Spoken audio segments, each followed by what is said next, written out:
send the military abroad to enforce the domination of U.S.-based corporations. No, of course, that's not defending the economy in the sense that I had in mind.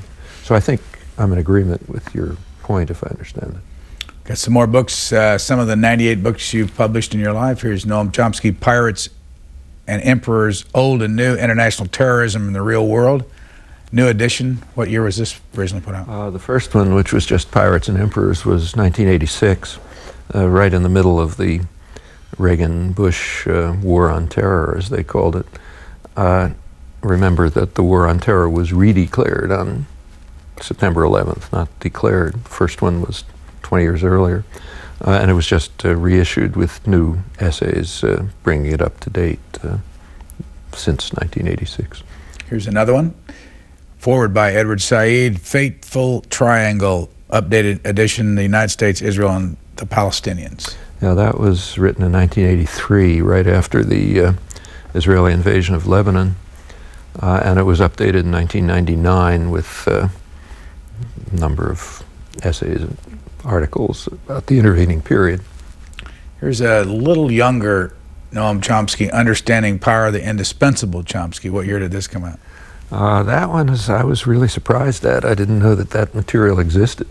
It's mostly from transcripts of lengthy discussions and interchanges, if I recall, from about 10 years ago. Actually, this particular version is 2002. Well, it was published then. Yeah. But I think most of the material in it is from an earlier period. The two editors, Peter Mitchell and John Shuffle, did a fantastic job of, I don't know how they did it, of finding discussion transcripts, material, putting them together. They also put on the internet. There are no footnotes in the book. They put the footnotes on the internet, and it's really their footnotes. They have elaborate sources, backgrounds, extensive material. It's a terrific reference. I use it all the time. Norton, Virginia, go ahead, please. Good afternoon. I consider it a great honor to be able to speak with Dr. Chomsky, and I'm so impressed by what I've just heard that I have a difficult time formulating my question. What I wanted to ask about is in his capacity as a linguist. Do you think, Dr. Chomsky, that a lot of the repression and abuses of power that we're seeing going on, and terrorism included, is a fear of goddess energy? And do you know goddess, the female? Goddess energy. Goddess energy. Oh, I see. I didn't hear it. Yeah. It's in regard to the Gaia hypothesis. Yeah. Well, first of all, as a linguist, I have absolutely nothing to say about this. There's no professional, special knowledge that bears on your question. Tell you the honest truth, I don't really have anything to say about it. I'd be interested in knowing what you think. Not there. Since you've obviously thought about it. Go ahead, Atlanta, you're on the air. Hi, appreciate it. Thank you, C-SPAN. Mr. Chomsky, thank you for being on the show and doing your best to be a great American. What the founders were, in Hayek's words in Constitution of Liberty, what Hayek thought he was an old Whig, as opposed to the modified Whig that showed up in the 1830s, which was part of the manufacturing of a new sense of what we were. But in your book about Rethinking Camelot, to be a patriot rather than a court dissident, I think you have to look to the actual documents, the proof of senior Bush complicity in the CIA's assassination of President Kennedy, and to suggest that there was no change when we went back to Federal Reserve notes from Kennedy's U.S. notes, as well as the 58,000 who subsequently died in the Roman colony of Indochina, trying to preserve the interests of the 5% Catholics who own 95% of the wealth, is denying a thread in the tapestry of history that the Jews and the Gentiles that founded this country knew about, that was embodied in Jefferson's letter to Samuel Kercheval, identifying the real Antichrist as this engine for enslaving mankind, which is exactly who the corporations that you apparently rail against now represent around the world. I mean, this is the oil industry is Roman Catholic. Cheney and Rockefeller are merely their hired help, and the Bush family funded Hitler. That's what put him on the front of Time magazine as Man of the Year. And you, I understand your reticence to speak to the facts, but when we know we can send up a hue and cry and go after Bush for his complicity by the FBI documents, Kitchell's document of November 22nd, 1963, which you can get, Hoover's document, which Bush denies, but which places him in the CIA a week later, as well as the court case Hunt versus Liberty Lobby, that the jury determined the CIA, in fact, committed the crime. I think a person of your stature has an obligation to the country, particularly your age, none of us got here alive, to call a spade and say what's true if we're going to be a righteous land and the land that all of our ancestors believe this country should be. Well, I agree with you. We should call a spade and say what we think is true. In the book, most of what you talked about I don't know anything about, so I won't comment on. But the specific thing that you did raise, my book, Rethinking Camelot, I wrote it because there had just been, the State Department had just released extensive documentation about the early 1960s, a period which I'm very much interested in connection with Vietnam.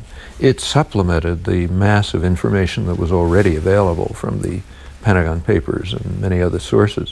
When the Pentagon Papers came out, that was an unusually rich source because that was not declassified material. It was material that was not intended to reach the public, so it's kind of like capturing some country's archives. So that was unusually rich material. I was involved in it to some extent and wrote about it right away. That's this book, For Reasons of State, that was mentioned, is mostly about the Pentagon Papers. The new book, Rethinking Camelot, was about this, included the subsequent documentation. In my view, I'm calling a spade the way I see it. The documentation, which is unusually rich, demonstrates as close to conclusively as you can come in matters of history, which is always uncertain, but demonstrates very persuasively that John F. Kennedy was a hawk on Vietnam. He wanted to get the troops out, but so did everyone, but only after victory. He made that very clear and explicit. There is no indication in the documentary record that I can find that he had any intention other than that. And there is furthermore no indication of any significant change after the assassination. The policy continued on course, same people directing it as under Kennedy, pretty much the same people, pursuing the same programs. As conditions changed, their tactics changed, but there's no reason that I know of to believe that he would have done any differently. And the same on other issues. I mean, the assassination was a crime and an atrocity, but the idea that there was any kind of high-level conspiracy behind it seems to me extremely unlikely on the basis of any evidence I can discover, and I've looked pretty hard. Mount Laurel, New Jersey. Good afternoon. Yeah, hi, good afternoon. It's a pleasure to talk to you, Professor Chomsky. I agree with most of what you've said in the past and in this program as well. I have three observations to make that I've collected over the last few months, particularly after watching the media circus with regard to the Iraq War and what happened, unfortunately, after the 9/11 incidents. Firstly, my general feeling is that more and more Americans are being deluded into thinking that they are saviors of the world democracy. You know, it's a feeling, it's a prevalent feeling which is propagated by the media, as you've said it before. It's just like how Britain used to say for India, you know, there's like, we are the people, we are giving the right kind of things to these people, these poor people living in their misery and in the superstition. We are the ones who are like teaching in the art of survival in this new civilized world. You know, it's like that kind of an attitude. The second thing is, one would probably think that after the 9/11, after the grievous misfortune which happened, there would be some humility and some understanding and some feeling among the public to understand the causes of why these things have happened, and also try to understand the sheer feeling of indignity which is felt by people from different parts of the world. But unfortunately, the public is becoming more and more paranoid and deeply mistrustful of people of other races within their own country because of what happened in 9/11. And the third thing is that as far as people like you are concerned, you are one of the few people with the voice of reason, which appear from time to time in different media to undo the propaganda by these mainstream media. But several times, such voices like yours are hijacked by other people like radicals or rock stars or movie stars and things like that. So that all seems to undermine the credibility of the cause that we are trying to portray before America. That is what is right. Where should people really be thinking, you know? Well, those are good questions. They could each take an hour's discussion. On the first, Americans being deluded by the media, we have just seen a spectacular example of that, which has been discussed around the world, I should say. On last September, the campaign began about the drumbeat of war about invading Iraq, and at the same time, there was a massive government media propaganda assault charging, or at least insinuating, that Iraq was an imminent threat to the security of the United States, and even that Saddam Hussein was involved in Al-Qaeda-style terrorism, that he was behind or maybe involved in 9/11 and planning future atrocities. That's been, and that had an effect. If you check the polls very quickly, majority of the population did come to believe that Iraq is a direct threat to U.S. security. The U.S. was alone in the world in believing that Saddam Hussein was a threat. I mean, he's hated all over the place, and rightly, but not regarded as dangerous. So the countries that he invaded, Iran and Kuwait, despised him, happy to see him drawn and quartered, but they didn't fear him.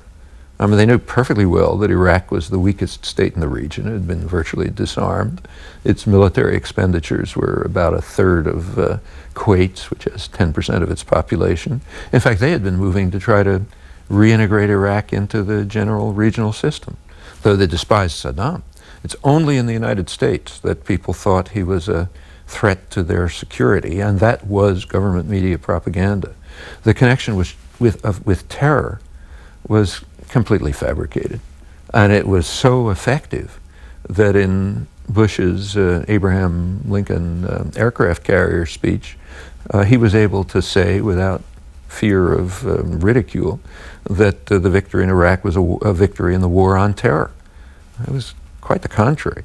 If anything, it increased the threat of terror by increasing recruitment for terrorist groups, as predicted by the intelligence agencies. Again, that's spectacular propaganda. The connection with 9/11 is such a fantasy that it's hard to discuss. You won't find an intelligence agency or serious strategic analyst in the world that gives any credibility to that. But over the months, from the beginning of the propaganda campaign, a large part of the population, by now probably a majority, actually came to believe it. So yeah, there's plenty of delusion. Your point about Britain and India is very pertinent. I suspect you're Indian, and it's pretty monstrous. I mean, the U.S. is not inventing this. It's following closely the model of other imperial powers. So when Britain crushed India, India was one of the major commercial and industrial centers of the world back in the 18th century. After 2 centuries of British rule, it had become an impoverished, mostly agricultural society. It wasn't until after Britain was expelled that India renewed its course of development, and indeed, after Britain was expelled, there were no more famines. Up through the whole British period, there were massive famines. But Britain did regard itself, and in fact, many British still regard themselves as benefactors, civilizers who were going to India to, help the poor natives. Some of the leading British intellectuals, some of the most honorable people in modern intellectual history, people like John Stuart Mill, wrote the most outrageous nonsense about British benevolence in India, and how it was there to save the barbarians, and so on and so forth. So yeah, the continental powers, if you take a look, were even worse. So yes, this is an old story, and the U.S. is following a very familiar but extremely ugly path in this kind of self-delusion. As for the feeling among the public after 9/11, it's very hard to judge public sentiments, but at least my impression is different from yours.